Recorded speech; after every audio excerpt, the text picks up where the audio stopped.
Hello साथियों, news 2.0 में आप सभी का स्वागत है। साथियों आज हम आपके बारे में चर्चा करेंगे कुछ मोटिवेशन बातों के बारे में। कुछ विद्यार्थियों ने हमारे पास कमेंट किए, सर बहुत दिनों से आपने मोटिवेशन वीडियो नहीं डाली, इसलिए आज मोटिवेशन वीडियो डालने का हमारा मन कर दिया है। साथियों पहला प्रश्न आता है कि सर अब तो ठंडी का मौसम आ गया है, सबसे ज़्यादा प्रश्न हमारे आए हैं बोर्ड परीक्षा की तैयारी जो बच्चे कर रहे हैं उनके लिए।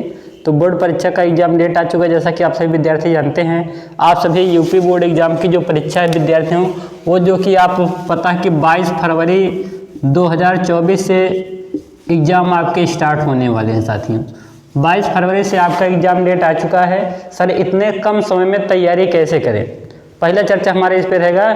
विद्यार्थियों की इतने कम समय में अब 2024 से हमारा 22 फरवरी 2024 से एग्ज़ाम का डेट आ गया है, तो सर इतने कम समय में हम तैयारी को कैसे अच्छा करें, क्या हम करके कितना मेहनत करें कि हमारा 80% या 90+ % आ जाए हम लोग का मार्क में। तो ध्यान देंगे विद्यार्थी, जो भी विद्यार्थी अच्छे विद्यार्थी हैं वो अपनी तैयारी लगभग पूर्ण कर चुके होंगे। आप सभी के विद्यालय में आपके सिलेबस को पूरा करवा दिया गया विद्यार्थियों। तो विद्यार्थियों आपके पढ़ने का तरीका क्या है, आप सभी क्या किए होंगे, आपने अंशाल्ब खरीदा होगा, अंशाल्ब को ज़्यादा से ज़्यादा प्रैक्टिस करने की कोशिश कीजिए।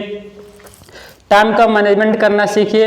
अंशाल्ब पेपर उठाइए, अंशाल्ब पेपर को प्रत्येक दिन लगाने का प्रयास कीजिए। एक अंशाल्ब पेपर आपका जो भी सब्जेक्ट हो उस सब्जेक्ट में से एक अंशाल्ब पेपर अब आपको डेली लगाना विद्यार्थियों। पहला पॉइंट है अंशाल्ब पेपर को सबसे ज़्यादा सॉल्व करना है। पहला पॉइंट यह बन गया कि हमें प्रतिदिन क्या करना, अपने एक विषय का अंशाल्ब पेपर सॉल्व करना है। एक अंशाल्ब पेपर आपका प्रतिदिन का स्ट्रेटजी रहेगी विद्यार्थियों। आप क्या करेंगे, एक अंशाल्ब पेपर को प्रतिदिन सॉल्व करेंगे, चाहे आप एक दिन में एक ही विषय का अंशाल्ब पेपर सॉल्व करेंगे विद्यार्थियों, क्योंकि आपको अदर सब्जेक्ट की तैयारी भी करना है विद्यार्थियों। तो आप क्या करेंगे, जैसे मान लेते हैं एक दिन पहले दिन आप मैथ का अंशाल्ब पेपर सॉल्व करते हैं, दूसरे दिन विज्ञान का अंशाल्ब पेपर सॉल्व करते हैं, तीसरे दिन आपके जो भी अगर अलग सब्जेक्ट हैं जैसे हिंदी के अंशाल्ब पेपर सॉल्व करते हैं, अगले दिन इंग्लिश का अंशाल्ब पेपर सॉल्व करते हैं। जब आप अंशाल्ब पेपर को सॉल्व करें तब आप देखें कि आपको उस अंशाल्ब पेपर को सॉल्व करने में कितना टाइम लग रहा है। टाइम का मैनेजमेंट देखिए। फिर साथियों टाइम मैनेजमेंट करने के साथ साथ अपने लिखावट का विशेष ध्यान देना सीखेंगे। इसके बाद विद्यार्थियों इतना तो हमारा हो जाएगा अंशाल्ब पेपर से। फिर दूसरा पॉइंट आता है, सर हम लोग को अपने नोट्स से तैयारी करें कि बुक से तैयारी करें कि अंशाल्ब या जो हमारे भी बुकें मिलती हैं 10 ईयर की जो सीरीज मिलती है उससे तैयारी करें।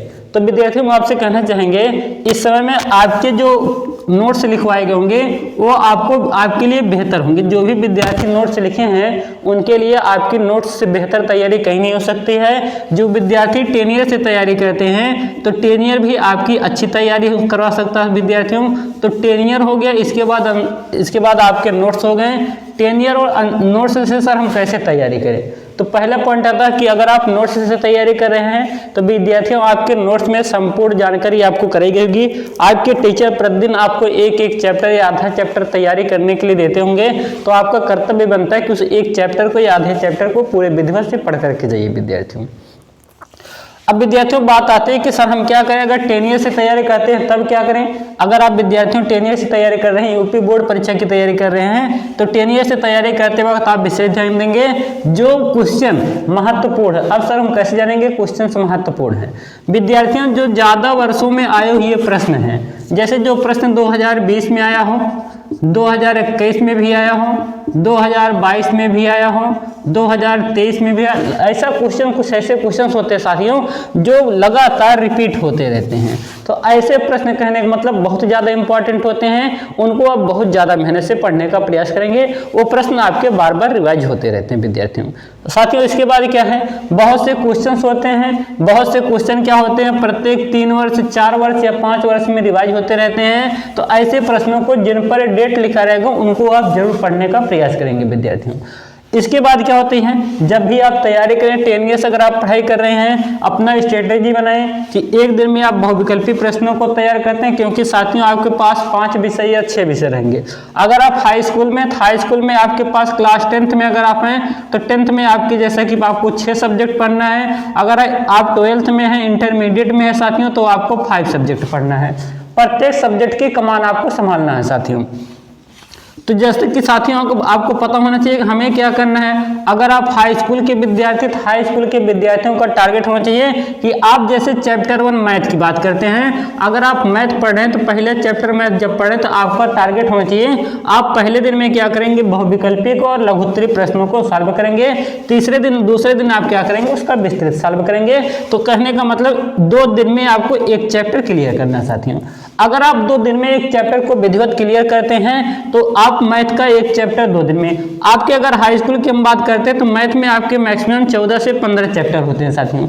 अगर आप 14 से 15 चैप्टर की तैयारी करते हैं, 14 चैप्टर आपके पास मैथ में है, तो 14 दूना 28, कहने का मतलब 28 दिन में आपका साथियों पूर्ण का पूर्ण रिवीजन हो जाएगा, पूर्ण का पूर्ण बेहतरीन तैयारी हो जाएगी। अगर आप 10 ईयर से तैयारी करते हैं तब साथियों 10 ईयर के साथ साथ अपने बुक का सवाल जरूर लगाए साथियों।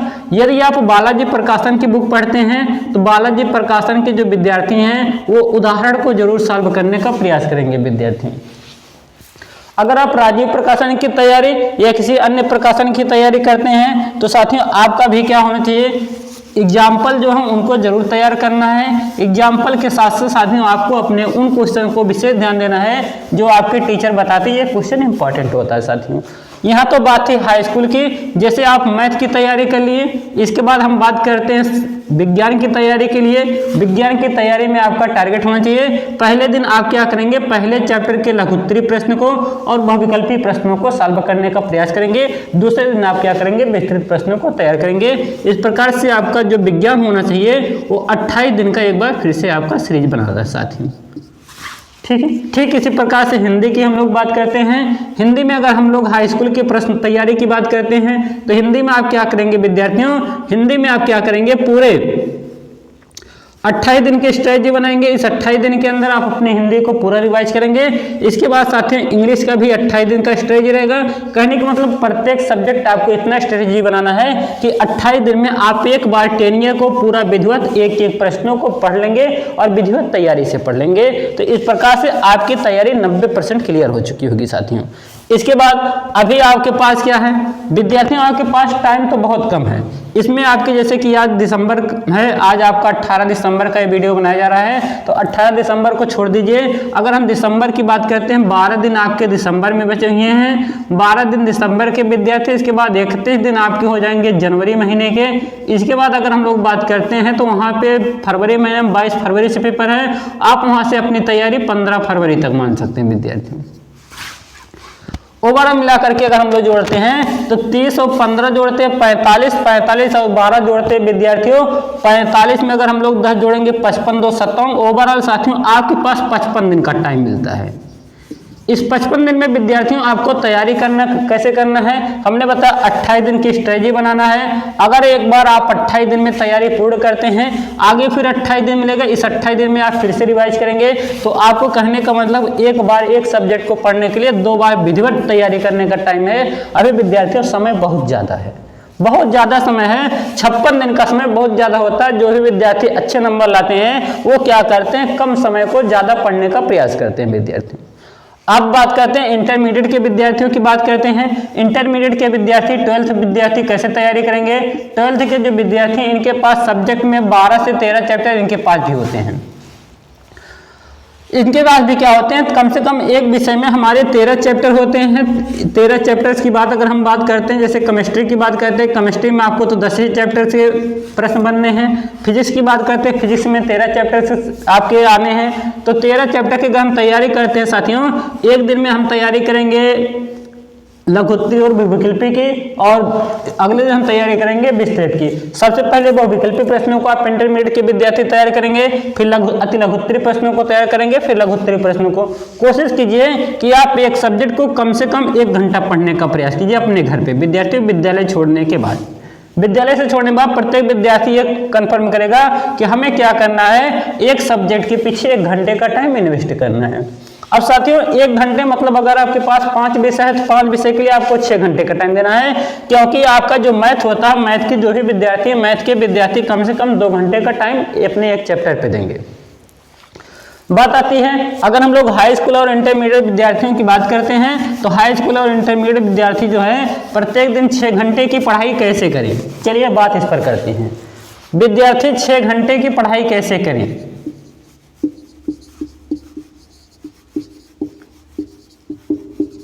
6 घंटे की पढ़ाई कैसे करें। चलिए विद्यार्थियों, सबसे पहला पॉइंट है 6 घंटे की पढ़ाई कैसे करें। यहाँ पे हम बात करेंगे तो आपके विद्यालय में विद्यार्थियों छुट्टी होती होगी, बहुत से आप लोगों के विद्यालय में 3 बजे छुट्टी हो जाती होगी। अब 3 बजे आप घर नहीं पहुँचते होंगे, बहुत से विद्यार्थी हैं जो 5 बजे घर पहुँचते होंगे।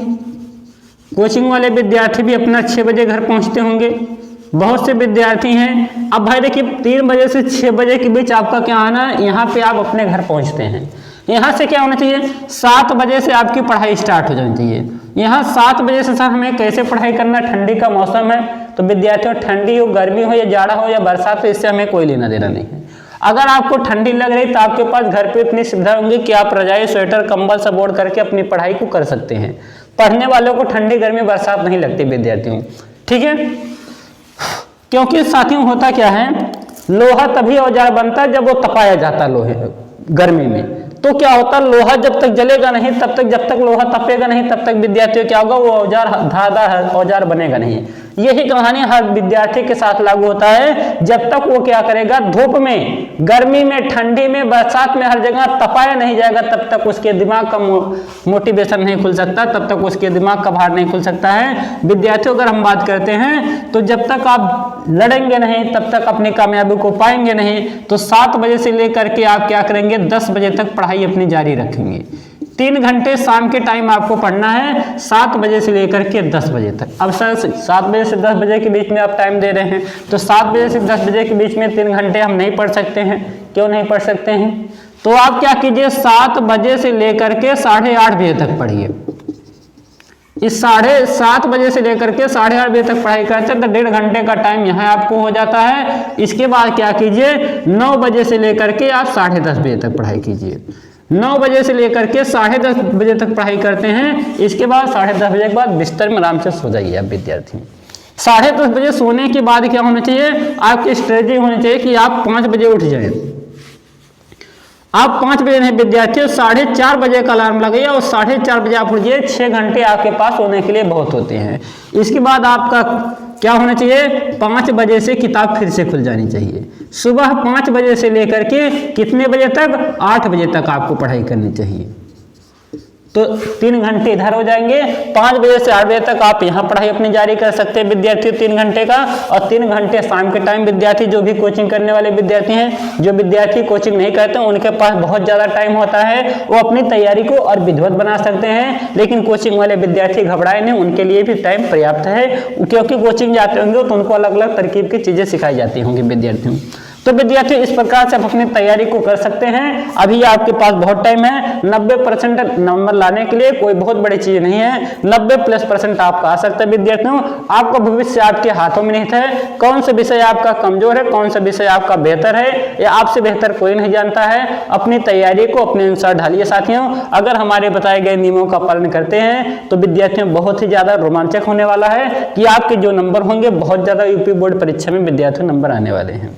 साथियों हम अगली वीडियो पर बनाएंगे कि हम यूपी बोर्ड की परीक्षा को कैसे दें, किस प्रकार के प्रश्नों को छोड़ना है, किस प्रकार के प्रश्नों को हल करना है, इस पर भी आपकी वीडियो बनेगी विद्यार्थियों। कहां से प्रश्न पहले उठाना है, किन प्रश्नों को पहले सॉल्व करना है, किन प्रश्नों को बाद में सॉल्व करना है, इस पर आपकी वीडियो बनेगी अगली वीडियो विद्यार्थियों।